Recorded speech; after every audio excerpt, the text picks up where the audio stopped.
ये जो स्क्रीन पर आपको जो वीडियो चलती दिखाई दे रही है, इसके बारे में आपका क्या राय, क्या कहना चाहते हैं? क्या ये रियल है या फिर ये क्रिएटेड वीडियो है? आप कंफ्यूज होंगे क्योंकि इसमें ऐसी कोई डिसिमिलरिटीज नहीं है एक रियल और एक फेक वीडियो। लेकिन एक्चुअल में ये वीडियो क्या है, इसके बारे में आपको समझने के लिए आपको सबसे पहले जाननी होगी सोरा एआई के बारे में। क्या है ये सोरा एआई? सोरा एआई के नाम सुनते ही आपके मन में कई सवाल आए और उन सारी सवाल के रिलेटेड जो आपके मन में जो जिज्ञासाएं आई है उसे मैं सबसे पहले तो मैं ये बताना चाहता हूँ कि ये सोरा एआई आखिर है क्या। तो सोरा एआई एक आर्टिफिशियल इंटेलिजेंस है जो कि वीडियो जनरेटेड एआई से रिलेटेड है। मतलब कि ये एक एआई है जिसके तहत आप वीडियोस जनरेट कर सकते हैं। वीडियोस जनरेट कैसे कर सकते हैं? चाहे तो आपको अपने आप में एक टेक्स्ट है, प्रॉम्प्ट है जिसके तहत आप वीडियो जनरेट कर सकते हैं। दूसरी सवाल ये आती है मन में कि किसने इस सोरा एआई को बनाया? तो इस सोरा एआई को बनाने वाला कोई और नहीं, ओपन एआई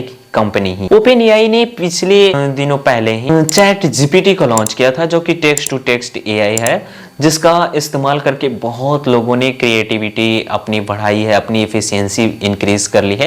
अगर आपको पता करनी है कि किस तरह से आप चैट जीपीटी का इस्तेमाल कर सकते हैं तो उसकी वीडियोस आप यहां से देख सकते हैं, जिसका लिंक मैं अपने डिस्क्रिप्शन में मेंशन कर दूंगा। अब आइए चलते हैं फिर से अपनी सोरा एआई के बारे में कि किसने इसे बनाया। तो जैसा कि मैं आपको बताया कि ओपन एआई द्वारा बनाया था, लेकिन इतना से बात नहीं बनती है। आइए थोड़ा सा इसको डीपली अंदर चलते हैं। तो डीपली अंदर ये चलते हैं कि सबसे पहले हम ये बात कर लेते हैं कि इसकी जो ट्रेन की गई थी, इस एआई को ट्रेन की गई है, वो है टेक्स्ट टू वीडियो जनरेशन जो भी चल रही है उस पर इसे ट्रेन कर दी गई थी। इसका मतलब ये हुआ कि अगर कोई टेक्सचुअल डिस्क्रिप्शन देती है, मतलब कि जिसे आप प्रॉम्प्ट कर सकते हैं। प्रॉम्प्टिंग के बारे में मैं वीडियो चलाने वाला हूँ, तो वॉरी मत होइएगा कि ये प्रॉम्प्टिंग क्या है। प्रॉम्प्टिंग एक्चुअल में वो चीज़ है जिसके तहत आप किसी आर्टिफिशियल इंटेलिजेंस से इंटरेक्ट या कम्युनिकेट कर पाते। तो जिस तरह से आप इसे प्रॉम्प्ट देंगे उसी तरह की आपकी वीडियोस को ये क्रिएट करते देगी। इट्स लाइक आप इसे कह सकते हैं कि ये टेक्स्ट को ट्रांसलेट करती है वीडियोस के। दूसरी हम बात कर लेते हैं कि इसकी डेवलपमेंट में हाई मैसिव डाटाबेस पर इसे ट्रेंड की गई है, जो कि इसे अलाउ करती है कि कोई भी वर्ड्स को एक विजुअल एलिमेंट्स के साथ एक पेयर बनाए या फिर एक टेक्सचुअल डिस्क्रिप्शन को एक न्यू क्रिएशन ऑफ वीडियोस के बीच में एक पेयर बनाए।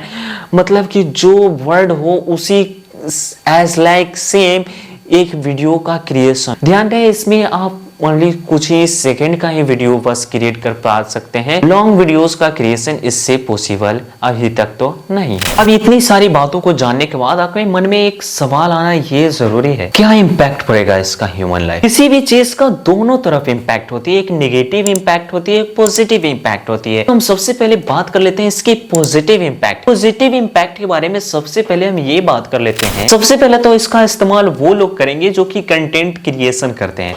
कंटेंट क्रिएशन जो कि यूट्यूबर हो गए, रील्स मेकर हो गए, शॉर्ट्स मेकर हो गए, ये सब इसका टिकटॉकर वगैरह, इस सारे लोग इस चीज का इस्तेमाल कर सकते हैं। अपनी वीडियोस में इन सारे क्लिप को ऐड कर सकते हैं या फिर इनकी हेल्प से अपनी एक चैनल क्रिएट करके इन्हीं सारी वीडियोस को वो अपलोड कर दें। और इससे वो काफी ज्यादा अर्निंग भी कर सकते हैं और अपनी वीडियोस को वो भी काफी ज्यादा अट्रैक्टिव बना सकते हैं। एंड द नेक्स्ट वन, इसे एजुकेशनल पर्पस में ये काफी ज्यादा इसका इस्तेमाल कर सकता है। और मुझे जो इंप्रेस करती है वो यही पॉइंट इसलिए है कि अगर मान लीजिए आपको कोई टीचर है और वो किसी कॉम्प्लेक्स टॉपिक के बारे में आपको समझाना चाहते हैं, लेकिन उसे समझने के लिए आपको क्या चाहिए?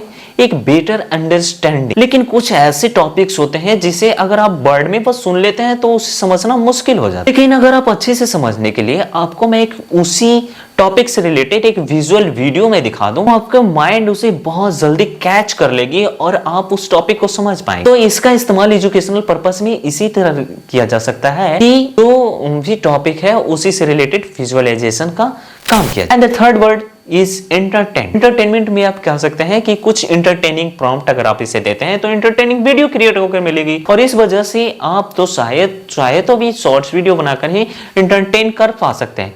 बट अगर आप एक इस छोटे छोटे क्लिप्स का इस्तेमाल करके आप एक लॉन्ग वीडियो भी इस्तेमाल करना चाहते हैं तो ये भी पॉसिबल है। क्योंकि अगर आप मान लीजिए आप कोई भी वीडियो, अगर कोई मूवी बन रही है तो उसके लिए सबसे पहले एक स्क्रिप्ट चाहिए और वो उस स्क्रिप्ट में क्या होती है कि लाइन बाय लाइन लिखी होती है। तो क्यों ना हम उस हर एक लाइन को, जैसे मैं फर्स्ट लाइन लिखा और फर्स्ट लाइन को मैं सोरा एआई को दूंगा तो क्या मुझे वीडियो नहीं मिलेगा? मिलेगा वीडियो। तो मान लीजिए आपकी वीडियोस में मे बी क्या कर सकते हैं, आपके स्क्रिप्ट में 30 सीन है तो आपको 30 वीडियोस ही क्रिएट करनी है और 30 वीडियो क्रिएट करके आप उन सारी क्लिप को ऐड करके एक टाइमलाइन में करके एक्सपोर्ट कर सकते हैं अपने किसी भी एडिटिंग सॉफ्टवेयर में, एंड देन आपको एक अच्छी लॉन्ग वीडियो तैयार होकर मिल गई। तो इस तरह से आप एंटरटेन कर सकते हैं, इससे आप मूवी तक का क्रिएट हो सकता है। इतनी सारी बातों को जानने के बाद अब आपके मन में एक उत्तावला हो रही होगी कि किस तरह मैं इसका इस्तेमाल करूं। मैं तो जाता हूं अभी इसे इस्तेमाल कर लेता हूं। जरा ठहरो भाई, इसका इस्तेमाल आप अभी नहीं कर सकते। आपको बता दें कि जो ओपन एआई के द्वारा अभी तक कोई भी ऐसा रिपोर्ट नहीं है जिसमें उन्होंने पूरी तरह से खुलासा किया है कि किस वक्त ये कौन सी डेट को सोरा एआई लॉन्च की जाएगी। अब ये सोरा एआई लॉन्च होने के बाद अगर आपको जानना है कि किस तरह आप इसका इस्तेमाल करेंगे तो उसके लिए हमारे चैनल का सब्सक्राइब बटन दबाना जरूरी होगा।